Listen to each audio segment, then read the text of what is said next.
If you fail your program, then only you are coming for reservation. That means all your programs, what you announced, is not properly implemented. That is why the people are still economically poor, I'm telling. Thambidurai அவர்களுடைய target பிஜேபின்னு நான் நினைக்கல, மாண்புமிகு முதல்வர்னு நான் நினைக்கிறேன். பொருளாதாரத்தில் பின்தங்கிய பொது பிரிவினருக்கான 10% இடஒதுக்கீடு மக்களவையில் தாக்கல் செய்யப்பட்ட போது கடுமையாக எதிர்த்த அதிமுக எம்பி தம்பிதுரை இது சமூக நீதிக்கு எதிரானது என்று கர்ஜித்தார். பொருளாதாரத்தில் எந்த நிலைக்கு சென்றாலும் நான் சூத்திரனாகவே பார்க்கப்படுவேன் என்ற தம்பிதுரையின் பேச்சு சமூக வலைதளங்களில் கடும் வரவேற்பையும் பெற்றது.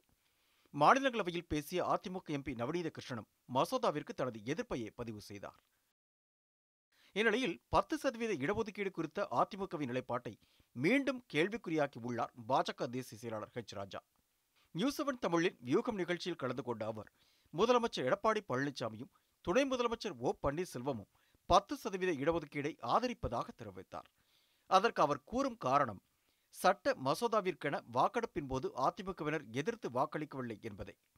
நாடாளுமன்றத்தில் மசோதாவை எதிர்த்த அதிமுக எம்பிக்கள் வாக்கெடுப்பு நடைபெற்ற போது மக்களவையிலும் மாநிலங்களவையிலும் அதிமுக வெளிநடப்பு செய்தனர். அதனைத்தான் தற்போது சுட்டிக்காட்டியுள்ளார் ஹெச் ராஜா. 10% இடஒதுக்கீட்டுக்கு எதிராக அதிமுக எம்பிக்கள் பேசிய போதே இது கண்துடைப்பு என திமுக உள்ளிட்ட எதிர்க்கட்சிகள் குற்றஞ்சாட்டியிருந்தன. ஆனால் இரு அவைகளிலும் எதிர்ப்பை பதிவு செய்ததால் இது அதிமுகவின் நிலைப்பாடாகவே பேசப்பட்டது. ஆனால் இந்த விவகாரம் தொடர்பாக தமிழக முதலமைச்சரோ துணை முதலமைச்சரோ எந்தவொரு கருத்தையும் இதுவரை தெரிவிக்கவில்லை. இதன் வெளிப்பாடாகவே ஹெச் ராஜாவின் கருத்தும் அமைந்துள்ளது. ஓபிஎஸ் மற்றும் இபிஎஸ் மசோதாவை ஆதரிக்கிறார்கள் என்பதற்கு அதிமுக எப்படி எதிர்வினையாற்றப் போகிறது என்பதே தற்போது எழுந்துள்ள கேள்வி. ஹெச் ராஜா சொல்வது உண்மையானால் அதிமுகவின் ஒற்றுமை கேள்விக்குள்ளாக்கப்படுகிறது.